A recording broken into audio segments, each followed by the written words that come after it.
दोस्तों नमस्कार, स्वागत है आपका मेरे चैनल हाईवे स्पीड में। मैं विनोद गुप्ता आज आपके साथ में कुछ अपनी बातों को शेयर करना चाहता हूं। मेरी ये बातें खासकर उन लोगों के लिए हैं फ्रेंड्स, जो दिल्ली जैसे शहर में बाहर से आते हैं। उनका मकसद चाहे कमाने का हो या फिर घूमने का हो, उन दोनों ही व्यवस्थाओं में मेरी ये बातें उनके बहुत काम आएंगी। अगर आप मेरी इन बातों पर ध्यान देते हैं तो आने वाले समय में जो आपको परेशानियां हो उससे आप बच सकते हैं। मैं दिल्ली जैसे शहर में रहता हूँ और वहाँ पर अक्सर मैं देखता हूँ सफर करने के दौरान कि बहुत सारे लोगों को कुछ ऐसी बातों से तकलीफ होती है जो उनको पता नहीं होता है, लेकिन वो तब भी उनके साथ घटनाएं घटती हैं। तो कुछ ऐसी बातें मैं आपके साथ शेयर करूंगा जो मुख्य रूप से 3 प्रकार की हैं। फ्रेंड्स, पहली बात, जब भी आप कहीं बाहर से दिल्ली जैसे शहर में आए और दिल्ली जैसे शहर में आने के बाद में आपको आगे का ट्रैवल करना हो दिल्ली की बसों में, तो खास करके आप जब दिल्ली की बसों में एंट्री करें, दिल्ली की बसों में चढ़ें, घुसें, तब आपको करना क्या है कि कंडक्टर के पास में जाकर आपको टिकट लेनी है। उनको बताना है कि मुझको कहाँ पर जाना है, कितने रुपए की टिकट लगेगी, कितने रुपए की वो टिकट बताएंगे, उतने रुपए की आपको टिकट लेनी है। आपको ये इंतजार नहीं करना है दिल्ली जैसे शहर की बसों में चढ़ने के बाद में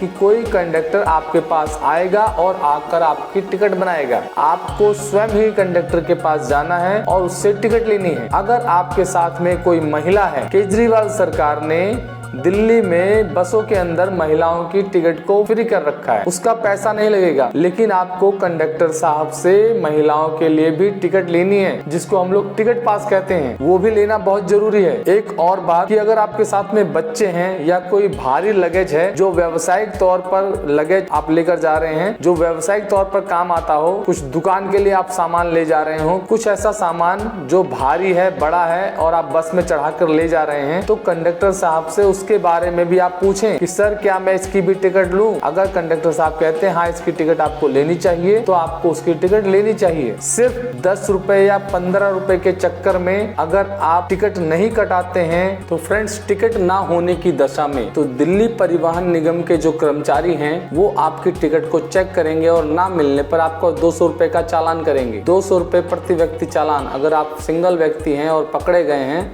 तो 200 रुपए का फाइन आपको देना पड़ेगा। अगर 2 लोग अगर आप हैं और आप पकड़े गए हैं विदाउट टिकट तो आपको 400 रुपए देने पड़ेंगे। तो फ्रेंड्स, ऐसी सिचुएशन से बचने के लिए जैसे ही बस में आप चढ़ें, आपको तुरंत कंडक्टर साहब से टिकट लेनी है। तो फ्रेंड्स, दूसरी बात जिसके लिए मैं इस वीडियो को बना रहा हूँ वो ये है कि जब भी आप दिल्ली की बसों में चढ़ें तो दिल्ली की बसों में चढ़ते समय आप अपने मोबाइल को, अपने वॉलेट को अपने हाथ में रखें या फिर अपने मोबाइल, अपने वॉलेट मतलब पर्स को किसी बैग में रखें और उस बैग को आप अपने आगे की साइड में टांगे, पीछे की साइड में ना टांगे। बस में चढ़ते समय इस प्रकार की अगर आप सावधानी रखेंगे तो आपका मोबाइल पॉकेट मारने वाले लोगों से बचा रहेगा, सेफ रहेगा।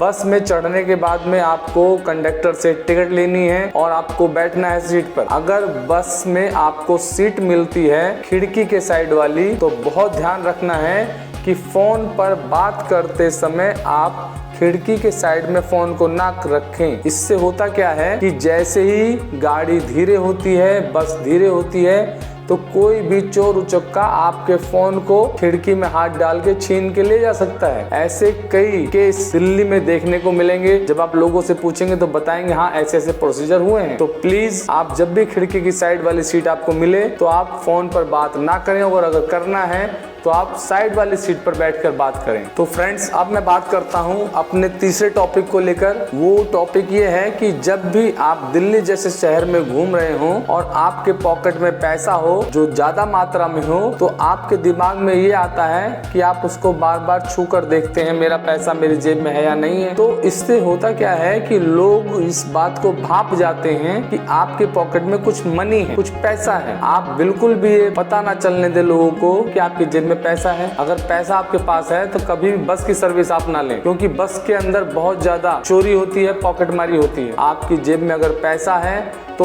आप ऑटो बुक कीजिए। 100-200 रुपए ऑटो में आपका किराया लगेगा और आप सेफ तरीके से पहुंच जाएंगे अपनी जगह पर। जब भी आप ऑटो में बैठें या ऑटो को रेंट पर लें, तब आप ऑटो ड्राइवर का फोटो खींचें ऑटो का फोटो खींचे और अपने किसी फ्रेंड को सेंड कर दें और उसको फोन पर बता दें कि मैं इस ऑटो से आ रहा हूँ। इस बात को वो ऑटो वाला भी ध्यान से सुन ले। कुछ ऐसा प्रोसीजर आप करें। इससे होता क्या है कि उस ड्राइवर के दिमाग में ये बात आ जाती है कि उसके ऑटो का और उसका फोटो सेंड कर दिया है उसने अपने किसी फ्रेंड के पास में और उससे बात करके बता रहा है कि मैं इस ऑटो से आ रहा हूँ।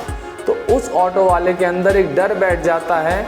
अगर वो कोई गलत काम भी करने की सोच रहा होता है तो वो नहीं करेगा और पूरी ईमानदारी से आपको अपने गंतव्य स्थान पर पहुंचाएगा। तो फ्रेंड्स, मैं इस चीज को बार बार दिल्ली में रहते हुए ये देखता हूँ, रियलाइज करता हूँ, मुझे बहुत दुख होता है। लोग छोटी छोटी इन बातों को ध्यान में नहीं रखते और बड़ी बड़ी समस्याओं में फंस जाते हैं। तो फ्रेंड्स, मैं रिक्वेस्ट करूंगा आपसे कि मेरे इस वीडियो को आप देखें और इसको देखने के बाद में इससे जो मैं बताना चाह रहा हूँ उसको समझें और सीखें। अगर आप दिल्ली जैसे शहर में आ रहे हैं तो इन बातों का खास ख्याल रखें। अगर आप नहीं आ रहे हैं, आपका कोई फ्रेंड आ रहा है, आपका कोई जानने वाला आ रहा है, तो प्लीज ये वीडियो आप उसको जरूर दिखाएं, उसको भी शेयर कर दें ताकि दिल्ली जैसे शहर में आने के बाद में उसके साथ में ऐसी कोई दुर्घटना ना घटे। तो फ्रेंड्स, इसी जानकारी को लेकर मैं आपके लिए हाजिर हुआ था।